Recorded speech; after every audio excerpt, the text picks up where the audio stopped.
They say, there are performances so powerful that even when the screen goes dark, their spirit lingers on. And in the history of Hollywood, no one ever carried a role to the grave quite like Carolyn Jones. She was Morticia Addams, the woman who made even the darkness bow in admiration. But behind the spotlight was a soul slowly being consumed by the very role that made her legendary. Some whisper that after the Addams family ended, Carolyn was never truly seen as herself again. She lived and died in the shadow of Morticia. If you love real stories and the whispers that were never meant to be told, hit subscribe now, because this is only the beginning of a legend.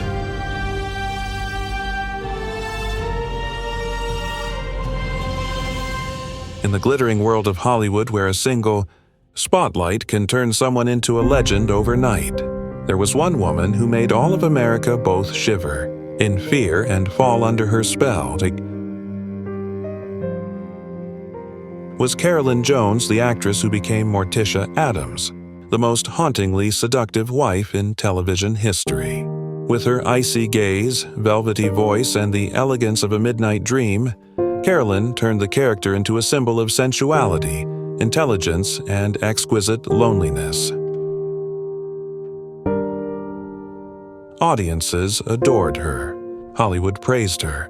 But behind the curtain was a heart quietly breaking. Some say Carolyn Jones didn't just play the Addams family's Morticia, she became Morticia. And from that moment on, she never truly escaped the darkness again.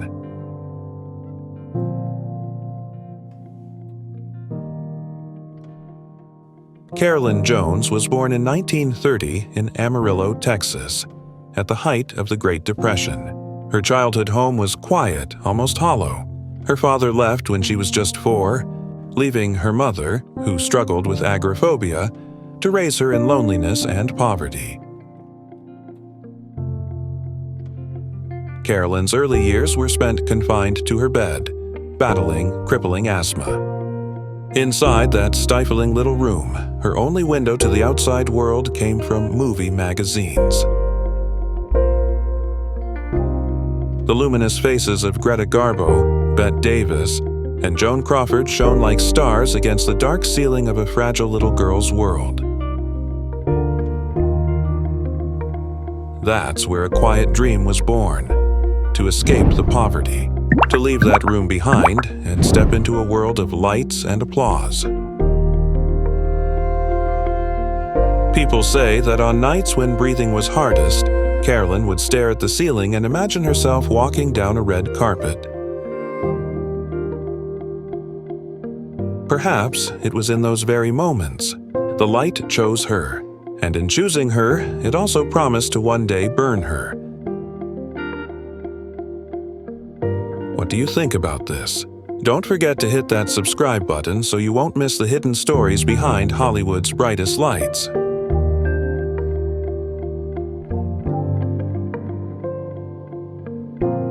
At 17, Carolyn Jones arrived at the prestigious Pasadena Playhouse, a school that had shaped countless Hollywood stars. Amid a sea of starry-eyed dreamers, she stood out with her intense gaze and a remarkable ability to transform herself. In 1950, Carolyn fell in love with Don Donaldson, the first co-star to make her heart truly flutter. They married quickly, but the union lasted just over a year, brief and fleeting, like a scene cut from the final reel. After that heartbreak, Carolyn made the boldest decision of her life, to reinvent herself. She cut her hair short, dyed it blonde, trained her voice to match the polished California accent, and, according to whispers, turned to plastic surgery to give her features a sharper, more cinematic allure. No one knows exactly how much she changed, but one thing was clear: the shy Texas girl was gone. In her place stood a woman who seemed reborn, as if created solely to be seen by Hollywood.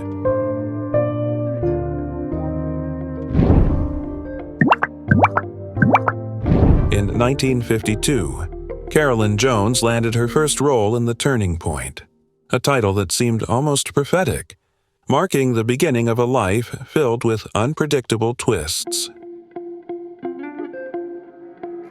She worked tirelessly, taking on any small part she could just for a chance to be seen on screen. Then, at a script reading, she met Aaron Spelling, a young writer still struggling to find his place in Hollywood. Two dreamers collided, and in a bold move unusual for that time, it was Carolyn who proposed to him. That's when she began to realize the Hollywood dream was really just a performance, where love and ambition were separated by the thinnest of curtains. Whispers say that during her years with Aaron, Carolyn always felt as though she was still acting, not for the camera, but in her own life. Hollywood turned their marriage into a decade-long role. No script, no clear ending.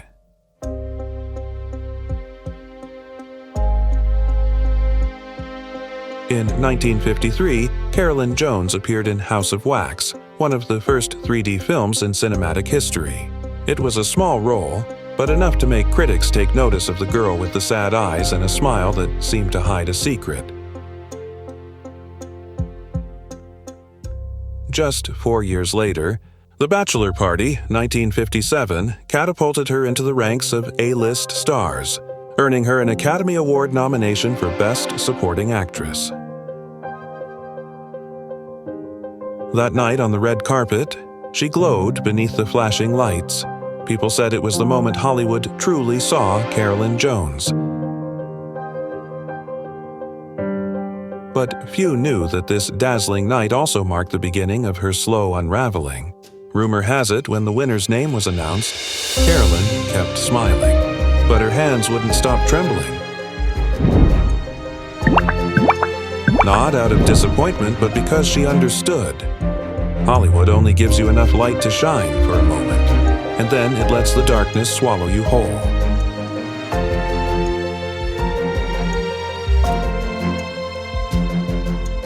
In 1958, Carolyn Jones appeared alongside Elvis Presley in King Creole, the King of Rock and Roll's final film before joining the Army. The mysterious allure of Carolyn, paired with Elvis's raw magnetism, made it impossible for audiences to look away. The film was a huge success, propelling her name across America. But when the lights went out, Hollywood began to see her differently: eccentric, strange, unusual supporting roles. Determined to break free from that mold, Carolyn chose Career, 1959, to prove she could be a strong, complex leading lady. Critics praised her performance, but the film was a box office failure. Someone from the crew later recalled that after the premiere, Carolyn stood silently outside the theater for half an hour, saying nothing. The neon lights reflected on her face cold, beautiful and haunting like an omen. Just a few years later, that same quiet darkness would become the soul of Morticia Addams.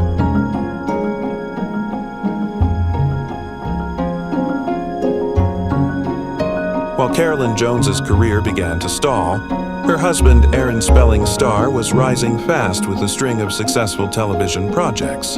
Every time his name appeared in the papers, Carolyn's seemed to fade a little further into the background. In 1964, after more than a decade together, their marriage quietly fell apart.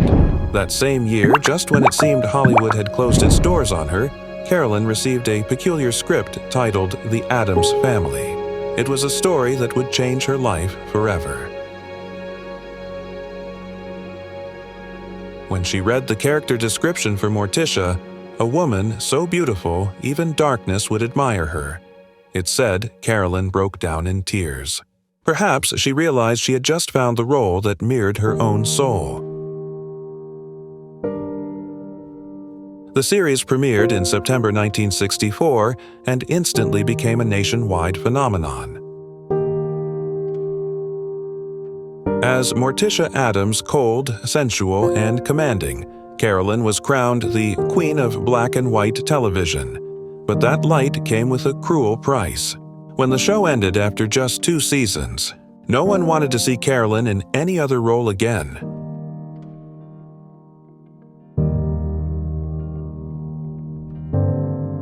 After the television lights went out, Carolyn Jones, once celebrated across America, began to quietly disappear from the screen. She returned to Broadway, searching for the feeling of truly living through art again, but the brilliance of her past had already dimmed. In 1968, Carolyn married conductor Herbert Green and left Los Angeles behind for a quieter life in Palm Springs. But that peacefulness soon turned suffocating. A star who once belonged to the stage now found herself trapped in days of silence, far from the light.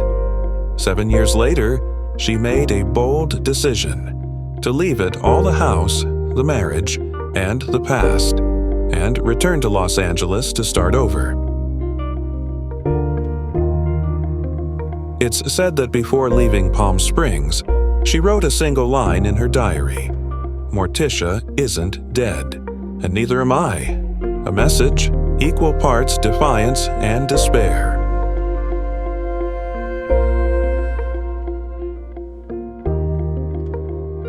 In 1982, when many believed Carolyn Jones had vanished from the spotlight for good, she made an unexpected comeback in the television series Capital.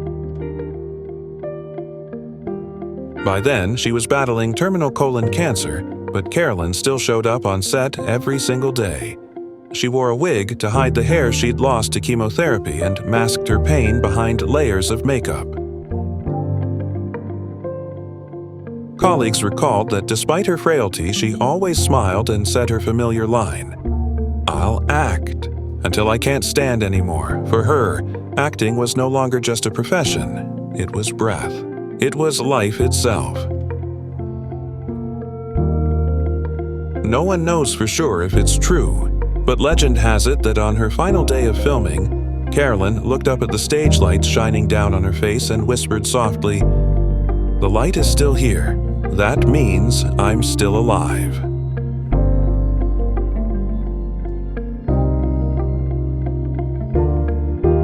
On August 3, 1983, Carolyn Jones passed away in her small home in West Hollywood, bringing to a close the journey of a woman who once captivated the world. She died at the age of 53 quietly, yet with unmistakable grace. Before her death, Carolyn requested that her Morticia Addams gown and wig be donated to Academy of Motion Picture Arts and Sciences, a timeless symbol of who she had become. She also entrusted the original The Addams Family script to University of California, Los Angeles, as a reminder to future generations that sometimes a single role can make a person eternal. It's said that every Halloween, Morticia's laughter still echoes across the old soundstage. No one knows whether it's just a legend or Hollywood's way of remembering the woman who became the night itself. What do you think? Is it the curse of fame or the birth of a legend? Don't forget to subscribe for more true stories and whispers that were never meant to be told.